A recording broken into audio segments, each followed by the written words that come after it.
In this episode, we're going to take a calm, careful look at content monitoring and why it matters so much in modern security, especially when data moves through everyday tools that people barely think about.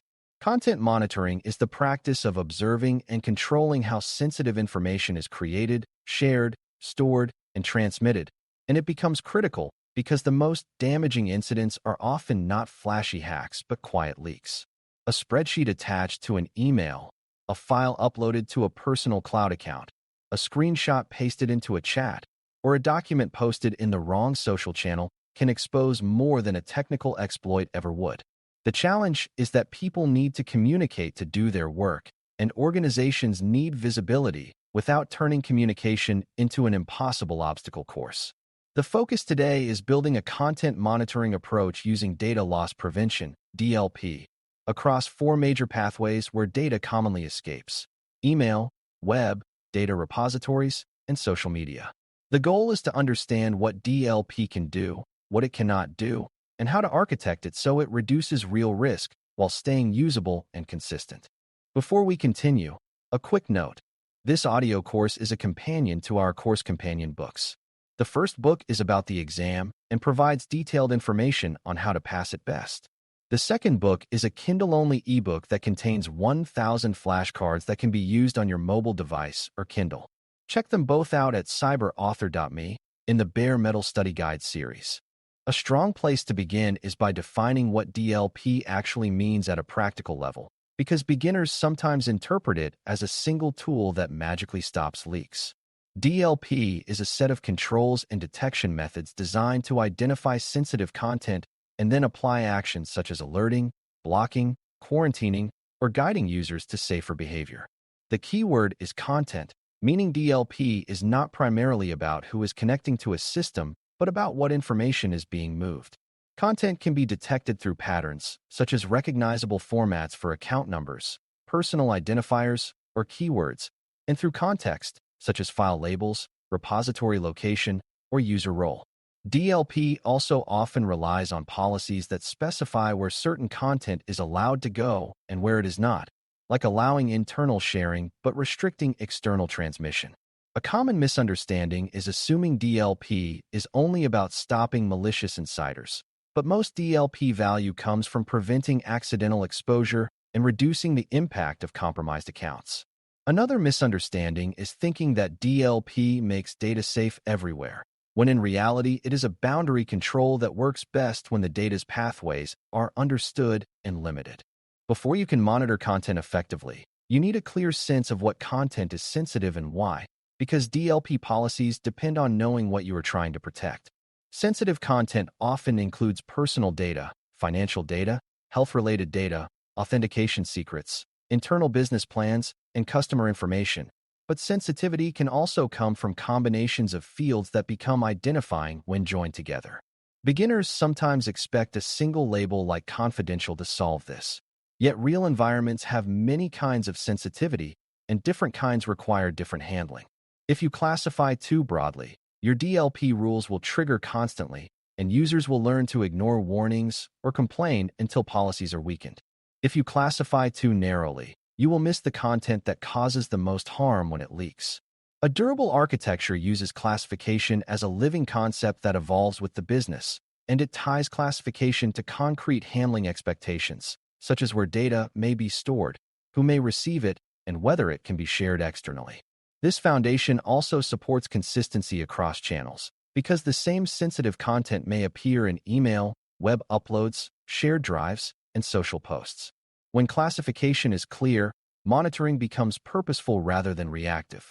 Another concept that makes DLP easier to understand is the idea of data states and data paths, because content monitoring must follow the actual journeys data takes. Data can be in motion, such as being sent through email or uploaded via a browser, and DLP can sometimes inspect that movement to decide whether to allow it. Data can be at rest, such as sitting in a repository or a shared folder, and DLP can help discover sensitive content that is stored in risky places or shared too broadly. Data can also be in use, such as being copied into a document, pasted into a chat, or captured in a screenshot, and that is often the hardest category to monitor because the action is immediate and context-dependent. Beginners may assume monitoring happens at one point, but content often moves through several points, and a gap in any one of them can create an escape route. A strong architecture maps common data paths, like how a report moves from a repository to email, then to a vendor, then into a chat thread for discussion. Once you can describe the paths, you can choose where DLP enforcement makes sense and where guidance or compensating controls are needed. This data path thinking prevents hidden leakage routes from undermining an otherwise strong program. Email is often the first channel people associate with DLP, and for good reason, because email combines external reach, high user volume, and effortless attachment sharing.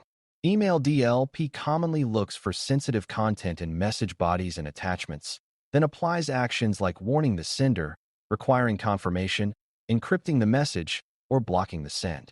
The architectural challenge is balancing protection with business need, because organizations often need to send sensitive content to customers, partners, and auditors under legitimate conditions.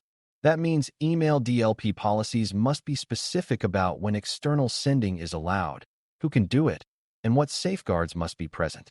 A beginner misconception is that blocking is always the best answer, but blocking can cause users to shift to shadow channels like personal email or consumer file sharing, which often reduces security rather than increasing it.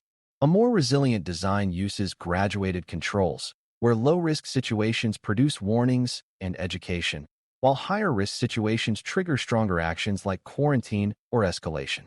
Email DLP also benefits from integration with identity and authentication because compromised mailboxes can send data outward quickly, and DLP alerts can be early signals of account takeover.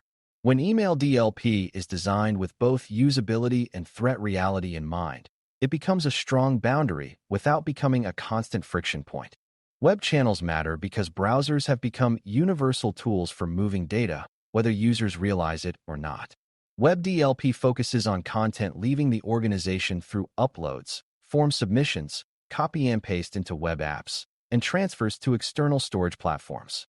This is especially relevant because many modern workflows involve uploading documents to ticketing systems, sharing portals, collaboration tools, and vendor platforms, and users often cannot easily tell whether those destinations are approved. The architectural goal is to control where sensitive content can be uploaded and to detect when it is being sent to risky or unapproved locations. Beginners sometimes assume web traffic is too complex to govern, yet Web DLP can be very effective when policies focus on a small set of high-risk patterns, such as uploading certain types of data to personal storage or unknown domains. Another misunderstanding is thinking Web DLP is purely blocking, when in practice guidance is often powerful, such as warning users that a destination is not approved and offering a safer alternative path. Web DLP also connects to availability and performance, because intrusive inspection can slow browsing and frustrate users, so architecture must consider where and how inspection occurs. A practical design treats Web DLP as a targeted control for data movement, not as a constant heavy filter on everything users do. Data repositories are a different DLP environment because the content is not merely passing through. It is accumulating, being shared, and being reused. Repository-focused DLP is often about discovery and governance, meaning scanning stored content to find sensitive data in unexpected places and then fixing exposure through permissions, labels, and retention choices. Beginners sometimes think DLP is only for outbound channels, but finding sensitive data at rest is essential because you cannot protect what you do not know exists. Repository DLP can detect sensitive fields and files, identify repositories that contain large amounts of regulated data, and highlight risky sharing settings like public links or broad group access. The architectural value is that it lets security teams prioritize remediation, such as tightening access on high-risk folders, moving sensitive content into more controlled repositories, or applying stronger encryption and auditing. Another common misunderstanding is assuming that if a repository is internal, it is safe, when in reality internal exposure can still lead to breaches through compromised accounts, insiders, or misconfigured integrations. Repository DLP also supports incident response because it can help determine which data might have been exposed when an account is compromised. When you treat repositories as living ecosystems rather than static storage, DLP becomes a way to keep data sprawl from silently expanding risk. Social media is often the most emotionally charged channel because it feels public and uncontrolled, yet it is still a place where employees can leak information accidentally through screenshots, posts, comments, and shared files. Social media DLP is not always about scanning every public post in the world, but about establishing controlled ways to detect and prevent sensitive information from being posted through official channels or from corporate-managed accounts. It can also involve monitoring for the organization's sensitive identifiers and content patterns appearing in places they should not, which can provide early warning of a leak. Beginners might think social platforms are outside the scope of security architecture, but the boundary is still real because organizations use social media for customer support, marketing, recruiting, and crisis communication. That creates pressure to post quickly, which increases the chance of mistakes under time constraints. A practical architecture focuses on governance of official accounts, guidance for employees, and detection of high-impact leaks, rather than trying to police every private conversation. Social media monitoring must also respect privacy and legal constraints, which means the design often emphasizes corporate channels and publicly visible content. When approached realistically, social DLP becomes a safety net that reduces reputational damage and supports faster response when accidental disclosure happens. Across all channels, one of the hardest problems is reducing false positives and false negatives, because DLP must distinguish real risk from normal work without exhausting users and responders. False positives happen when harmless content matches a pattern, like a random number sequence that looks like an identifier, and too many false positives lead to alert fatigue and user distrust. False negatives happen when sensitive content does not match known patterns, such as unstructured text, images, or unusual formats, and those misses create silent exposure. A mature architecture treats tuning as part of the program, not as a one-time setup, and tuning depends on feedback from both security teams and the business users who experience the controls. Beginners sometimes think policy tuning is a sign the system is failing, but in reality, tuning is how you align detection with real workflows. You also need layered detection strategies, using both pattern matching and context, because context can drastically improve accuracy, such as treating the same file differently depending on whether it is going to an internal domain or an external one. Over time, the best DLP programs become quieter and more effective because they learn the difference between legitimate flows and risky anomalies. This is how DLP stays usable instead of becoming a noisy barrier that people try to evade. A key architectural decision is what action DLP should take when it detects sensitive content, because actions define user experience and risk reduction. Blocking is strong but disruptive, and it is most appropriate when the risk is high and the allowed alternatives are clear, such as preventing external sending of certain regulated data types. Quarantine can be effective when review is feasible and timely, such as holding a message for a quick check by an approved role, but it can create operational bottlenecks if overused. Warning and justification prompts can reduce accidental leakage by making users pause and reconsider, especially when mistakes are common, but prompts are only effective if they are not constant background noise. Alert-only actions provide visibility but do not directly prevent leaks, which can still be valuable when you are learning patterns or when you want to avoid disrupting critical workflows. Beginners sometimes assume the strongest action is always best, yet the strongest action can push users into unmonitored channels, which is why action design must be connected to safe alternatives. A practical architecture often uses layered action severity, increasing the strength of action based on content sensitivity, destination risk, and user role.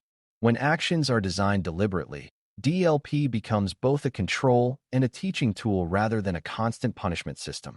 DLP depends heavily on identity context because the same content can carry different risk depending on who is sending it and why, and identity helps the system make better decisions.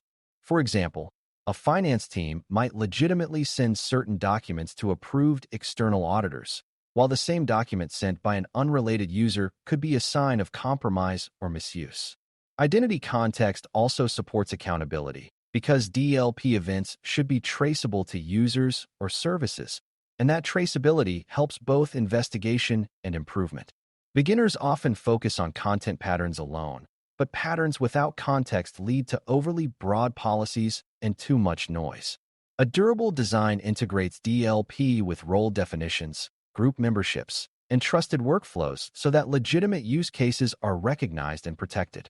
It also considers service identities because automated integrations can move large volumes of data, and a compromised service token can cause high-impact leakage quickly. Identity context makes it possible to create policies that are strict where they need to be strict while staying permissive enough for legitimate work. This balance is essential for maintaining user trust and keeping DLP controls in place long-term. Encryption and secure sharing options are closely tied to DLP, not because DLP is the same as encryption, but because DLP often needs a safe path for legitimate sensitive communication. If a user must send sensitive content externally, the architecture should provide a controlled method, such as approved secure portals, encrypted messaging pathways, or managed file sharing with strong authentication. DLP then becomes a guide that steers users toward those safer channels and blocks the unsafe ones. Beginners sometimes think DLP is meant to stop all sensitive data movement, but most organizations must move sensitive data to do business, and the security question is how to move it with acceptable risk. This is also where the idea of data minimization matters, because you can often reduce risk by sharing only the necessary fields or using redacted versions rather than full datasets. DLP policies can enforce minimization by flagging overly broad exports or attachments that contain unnecessary sensitive fields. When safe channels and minimization practices exist, DLP becomes a practical enforcement layer rather than a frustrating barrier. This is how content monitoring supports business workflows while still reducing exposure. Modern content also includes images, screenshots, and scanned documents, which introduces difficulty because traditional text-based detection can miss sensitive content embedded in pictures. In real workflows, people share screenshots of dashboards, error messages, account details, and customer records without thinking of those images as data transfers, yet they can contain exactly the information an attacker would want. Beginners may assume DLP only works on files and text, but content monitoring must consider these formats to be effective, especially in messaging and social channels where images are common. The architectural response is not to promise perfect detection of every image, but to combine controls, limit where screenshots can be shared, provide guidance and training, and monitor high-risk channels for suspicious sharing patterns. In some environments, labeling and controlled repositories can reduce the need for screenshot-based sharing by providing safer ways to share information. You also design for prevention at the source, such as minimizing sensitive data displayed in dashboards by default, which reduces the risk of exposure through screenshots. When you treat images as first-class content, your content monitoring strategy becomes more realistic and less dependent on perfect text detection. This is an important step in avoiding blind spots that attackers and accidents exploit. Monitoring architecture must also include where DLP signals go and how they are handled, because detection without response is not meaningful protection.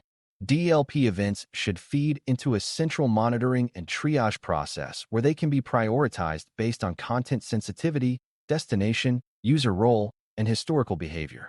Beginners sometimes assume every DLP event is an emergency, but in practice many are misfires or low-risk events that still provide useful learning signals. A durable design includes triage workflows that separate informational events from urgent events and ensures that urgent events trigger quick containment actions, such as disabling an account if compromise is suspected or blocking a risky sharing link. It also includes a feedback loop where repeated false positives are tuned out and repeated risky patterns are addressed through policy updates and user coaching. DLP monitoring must also be protected because it contains sensitive information about what was detected and where, and attackers could misuse that information to evade controls or to target sensitive data. When DLP signals are integrated into broader security operations, content monitoring becomes actionable rather than decorative. This is how DLP supports fast response and reduces the chance that leaks go unnoticed until they become public. Governance is what keeps DLP effective over time, because content monitoring programs can decay when policies are left unchanged while data and workflows evolve. New applications appear, new collaboration tools are adopted, and new business relationships create new data pathways, and each change can create a DLP gap if it is not accounted for. Beginners sometimes think DLP is a set-it-and-forget-it system, but the reality is that it requires periodic policy review, destination allow lists updates, and reassessment of what data types matter most. Governance also includes defining who owns DLP policy decisions, who can approve exceptions, and how exceptions are time-limited so they do not become permanent holes. Another important governance element is measuring effectiveness, such as tracking reductions in risky sharing, improvements in detection accuracy, and the rate of true incidents discovered. Without measurement, programs often drift toward either overblocking, which triggers workarounds, or underblocking, which creates false confidence. A mature governance approach treats DLP as part of data stewardship and risk management, not only as an IT control. When governance is consistent, DLP remains aligned with real business needs and remains strong as the environment changes. As we close, the main lesson is that content monitoring using data loss prevention, DLP, is most effective when it is designed as an architecture that follows data through the channels where people actually work, rather than as a single control that hopes users never make mistakes. Email DLP reduces risk by controlling attachments and sensitive message content while providing safe alternatives for legitimate external communication. Web DLP reduces risk by detecting and guiding uploads and form submissions, especially to unapproved destinations, without turning browsing into a constant disruption. Repository-focused DLP reduces risk by discovering sensitive data at rest, fixing risky permissions, and preventing data sprawl from turning into silent exposure. Social media monitoring reduces reputational and data risk by governing official channels, detecting high-impact leaks, and supporting rapid response when mistakes occur. Across all channels, success depends on clear classification, careful tuning to reduce noise, action strategies that match risk, identity context that improves accuracy, and monitoring workflows that support triage and containment. When you can explain what content you protect, where it is allowed to go, how the system detects risky movement, and how users are guided towards safe behavior, you have built content monitoring that is both practical and resilient. That is how DLP becomes a real safety net for modern communication rather than a fragile set of rules people try to evade. Thanks for listening. For more audio courses, daily newsletters, and more, please visit baremetalcyber.com.